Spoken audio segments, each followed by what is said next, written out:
on a enfin eu la chance de pouvoir voir le trailer de Sonic 3. Après plusieurs mois d'attente, ce trailer hype toute la planète Sonic. Le film a l'air incroyable et visuellement le film a l'air magnifique. Shadow est extrêmement badass et réussi en effets spéciaux, et même s'il y aura de l'humour, le ton a l'air assez mature. Mais depuis la sortie, je pense qu'on a tous imaginé comment se passerait le film. Est-ce que ce sera très proche de Sonic Adventure 2 ou non? On voit déjà avec la présence de Gérald Robotnik vivant qu'ils se sont permis des libertés. Alors aujourd'hui dans cette vidéo, je me suis dit qu'on pourrait imaginer à quoi ressemblerait le film Sonic 3, à quoi on pourrait s'attendre comme scénario et surprise dans ce film. N'hésitez pas à me partager comment vous voyez que le film se déroulera. N'hésite pas à mettre un like et à t'abonner si la vidéo te plaît. Sans plus attendre, je vais vous dire comment j'imagine le film Sonic 3.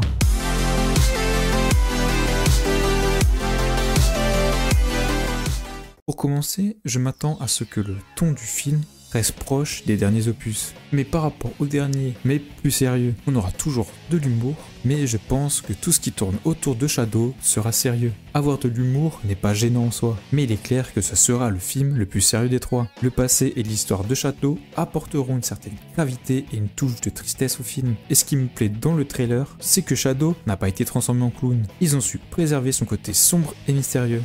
Et c'est un très bon point. Il a l'air puissant et badass, comme il est dans les jeux vidéo. Maintenant, on a vu qu'un trailer, mais je pense que l'humour restera avec la team Sonic et le Dr Robotnik, et Shadow lui, tristesse, haine, colère. C'est pas trop fait pour l'humour ça. Donc Shadow restera très sérieux. En revanche, j'ai quelques craintes concernant le Gérald Robotnik. Quand tu regardes le trailer, il a l'air d'avoir le même humour que le Dr Robotnik, ce qui me dérangerait un peu. Déjà, chez Eggman, l'humour est des fois un peu trop lourd pour moi, mais le professeur Gérald, lui, est bien plus fou, est bien plus sérieux, et en plus, il a vécu un drame. Alors le voir faire des blagues avec Robotnik dérangerait peut-être un peu. Mais bon, vu que c'est une réécriture du personnage, s'il a toujours un côté sombre, ça me va. Mais j'espère quand même qu'ils ne rendront pas trop idiot et comique surtout, comme ils l'ont fait avec Pasha Kamak dans la série Knuckles, et de pas respecter des personnages qui cherchent le pouvoir ou une vengeance destructive. Ensuite, j'espère que le film s'ouvrira sur le passé tragique de Shadow, sa création, pourquoi elle était créée, la maladie de Maria, et bien sûr, la mort de ces dernières. Je trouve que c'est déjà audacieux de montrer la mort d'un enfant dans un film destiné justement aux plus jeunes. Je pense que cette ouverture montrera tout de suite que le film sera plus sérieux que les précédents. Après, on retrouvera tranquillement au début la petite famille qui vit à Green Hill. Tout se passera bien, ils feront des jeux, ils s'entraîneront, ils verront leur petite vie banale, jusqu'au moment où Shadow se réveillera. Et déjà, pourquoi se réveille? Dans le jeu, c'est Eggman qui le libère, et dans le dernier film, les dossiers sont volés au moment où Eggman a perdu face à Sonic. Est-ce que c'est lui qui vole les dossiers, ou est-ce qu'il a permis à un autre de les voler, comme le Gérald Robotnik? Mais bon, ça on n'en sait pas. Mais il est possible que le Dr Eggman réussisse à libérer Shadow, soit à distance, soit en envoyant son assistant pour le libérer. Mais bon, cependant, quand tu regardes la bande-annonce, t'as l'impression que le Dr Robotnik s'est mis à l'écart de toute activité machiavélique. Même si on connaît Dr Eggman, ça peut être une supercherie. Mais quand tu le vois les cheveux longs, on peut se dire qu'il n'est pas derrière tout ça. Pour moi, ça peut être Gérald Robotnik. S'il est encore en vie, il pourrait. Déjà, le fait qu'il soit en vie montre pour moi qu'il va jouer un rôle crucial dans le film. Et c'est peut-être lui qui aura programmé le réveil de Shadow pour qu'il le libère et le rejoigne dans une quête de vengeance contre l'humanité suite à la mort de sa petite fille. Ce qui n'est pas impossible. Mais bon, pourquoi il attendrait 50 ans? Ça la question. Donc ça ne marche pas, moins que le docteur Gérald Robotnik ne savait pas où était Shadow, et finit par le trouver à la fin de Sonic 2. Pour moi, Gérald sera le vrai antagoniste du film. Je ne vois pas le docteur Robotnik derrière tout ça. Ce serait beaucoup trop simple et peut-être redondant, car il était déjà le méchant principal des deux premiers films. Et pour moi, Gérald est le candidat parfait. En tout cas, on sait que Shadow ne sera pas le méchant principal. Et pour simplifier son histoire, garder Gérald Robotnik en vie permettrait d'éviter de rendre l'intrigue trop compliquée en ce qui concerne la perte de mémoire de Shadow et la promesse faite à Maria. Et j'espère qu'au moins cette promesse sera présente dans le film. Shadow voudra sûrement se venger des humains, et Gérald pourra utiliser cette colère pour accomplir sa propre vengeance pour la mort de Maria. Le professeur est l'une des rares personnes en qui Shadow ait confiance. Il pourrait donc le suivre aveuglément, car c'est quand même son créateur. Et pour Eggman, je vois bien qu'il aide Sonic au début, une fois qu'il rencontre Gérald Robotnik, s'allie avec le Robotnik, et donc trahit Sonic, mais à la fin, voyant que Gérald Robotnik veut détruire la Terre avec l'arc, se retourne contre son grand-père, car c'est trop, car il faut bien régner sur quelque chose. Je trouve que c'est trop de devoir détruire le monde, car il a besoin d'un monde à conquérir. En tout cas, je vois un truc comme ça. Car oui, pour moi, l'arc est présent, et pour moi, on la voit déjà dans le trailer. Il y a un plan avec Tails, et je ne me demande pas ce qui sort de l'eau à Londres, ça ne serait pas l'arc, au moins un bout.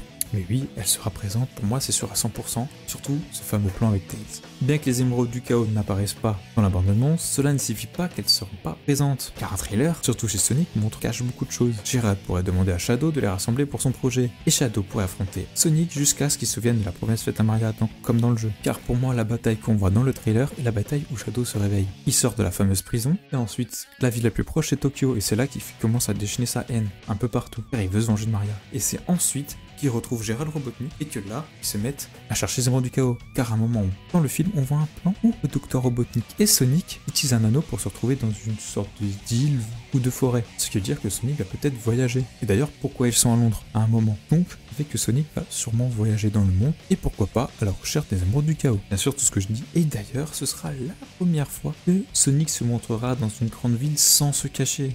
Habituellement, dans les derniers films, seuls quelques individus l'ont vu.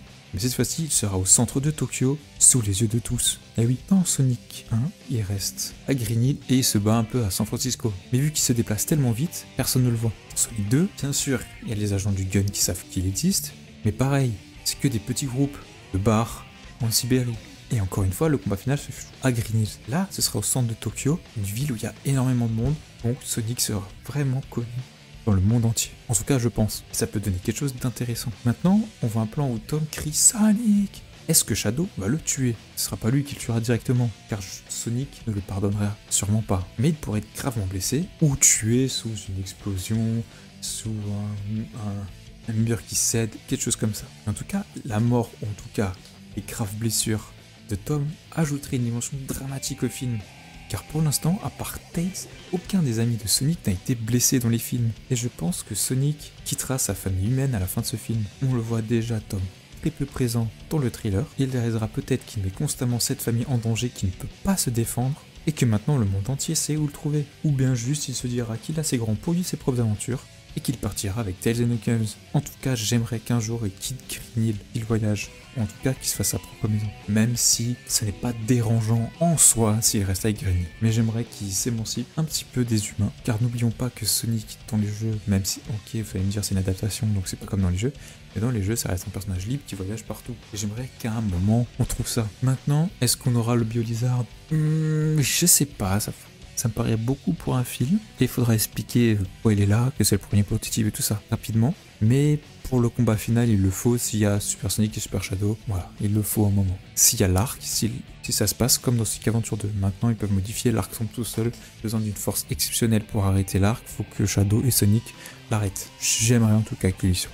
Ensuite, est-ce qu'on pourrait avoir une apparition de Black Doom, car il est central dans l'histoire de Shadow? Ça me paraît compliqué, personnage très peu connu de l'histoire de Sonic, mais comme il est revenu dans Sonic Cross Shadow Generation, il pourrait, pourquoi pas, apparaître dans une scène, soit au moment où on explique l'histoire de Shadow, ou via Gerald Robotnik, voire dans une scène post-générique pour teaser l'arrivée d'un projet Shadow, même si je pense pas qu'on doit s'attendre à son apparition. Et pour ce qui est de la présence d'Amy Rouge, je ne sais pas trop. Amy, pour moi, c'est quasi sûr qu'elle y soit. On ne la voit pas dans le trailer, mais vous savez, dans un trailer, comme on l'a vu dans les films Marvel et tout ça, on a bien vu des plans où des personnages sont supprimés. Donc il y a peut-être des plans où Amy est présente. Maintenant, j'arrive toujours pas à voir comment elle sera intégrée à cet univers. Bien sûr, elle pourrait être un intérêt amoureux, mais je pense pas qu'il faut répéter ce qui s'est passé avec Tails. Tails l'admirait de loin. Je pense pas que ce serait une bonne chose de dire que Amy admirait Sonic au fin fond de la galaxie et est venue sur Terre pour pouvoir le rencontrer, car elle est tombée amoureuse de lui.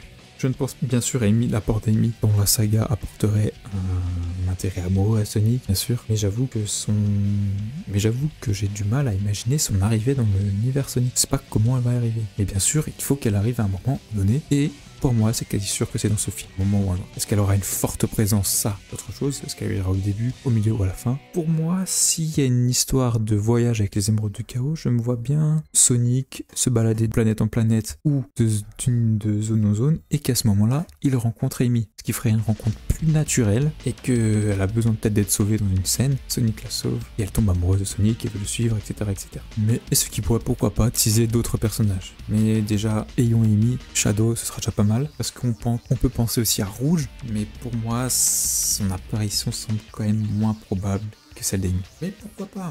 Rouge, on sait que elle a travaillé avec le gouvernement, est-ce donc pourquoi pas la voir? Mais bon, ça voudrait dire que le gouvernement maintenant a réussi à travailler avec des aliens, à contacter des aliens. parce qu'il faut pas oublier que Sonic reste un alien pour la Terre. Donc rouge ça paraît compliqué. Après, est-ce que rouge a besoin d'avoir un rôle crucial dans le film? Non, on peut juste être là, dans une scène avec le gun pour dire qu'elle est là. Pourquoi pas dans la scène où Shadow se libère, elle essaye d'arrêter Shadow, pourquoi pas. Et au final, c'est l'agent du gun qui suit les avancées de la Team Sonic contre Shadow et qui se retrouve à la fin dans l'arc, etc., etc. En tout cas, je vois ça, la fin. Et pour finir, la scène post-générique, qu'est-ce qu'on verra en scène post-générique? Pour moi, la logique voudrait que ce soit Metal Sonic, que le Dr Robotnik ait envie de refaire ce que son grand-père a fait, c'est-à-dire créer un androïde, créer une forme de vie. Bien sûr, il ne peut pas créer Shadow, car n'oublions pas que Shadow a besoin de Black Doom. C'est pour ça que je me dis que pourquoi pas Black Doom pourrait être présent, pour expliquer pourquoi une belle forme de vie, de tels pouvoirs, et que du coup, le Dr Robotnik commence à créer Metal Sonic, avancer vers un Sonic 4 qui devrait s'inspirer pour moi de Sonic Heroes. Car on sait que Paramount a annoncé que les prochains films qui auront le nom Sonic devraient être des mini-Avengers. Et pour moi, le jeu qui fait le plus Avenger des jeux Sonic, c'est Sonic Heroes. Et c'est celui, bien sûr, qui arrive après Sonic Adventure 2. Donc dans les événements, ça se suit. On pourrait pourquoi pas intégrer des personnages tels que Rouge, tels que Team Chaotix dans des films spin-off ou des séries. Confirmer qu'il y a Team Chaotix, non. Mais en tout cas, on sait qu'il y aura des spin-offs, des séries sur cet univers avant peut-être le prochain film Sonic 4, qui lui sera un Avenger. Et pour moi, ce jeu Heroes est parfait pour ça. Pour relancer une hype de la rencontre de tous ces personnages qu'on aura développés dans des séries comme à Marvel. Et ensuite, après, vous me parlerez de Silver. Je pense que c'est un peu tôt d'enchaîner Shadow Silver, parce que si tu veux que l'univers tourne pendant longtemps, que ça ne s'arrête pas avec un Sonic 4, tu dois garder encore une énorme cartouche. Après Metal Sonic, c'est Silver, voilà. Et Silver, le jeu Sonic 6, bien que le jeu soit pas terrible, l'histoire pourrait former justement un film Avenger avec justement les trois hérissons, Sonic, Shadow et Silver. Mais bon, on est encore loin, on doit déjà profiter de ce Sonic 3, et on verra après les projets que Paramount annoncera. Voilà, c'était peut-être long sur certains points, mais j'avais envie de parler de ce thriller, de ce que je voyais pour le film Sonic 3 et un petit peu l'avenir de cette franchise au cinéma. Partagez-moi ce que vous avez envie de voir dans le film Sonic 3, comment vous l'imaginez, comment vous voyez la suite de la saga de Sonic au cinéma. C'était Tony Basket, on se retrouve très bientôt pour de prochaines vidéos. Ciao ciao ciao.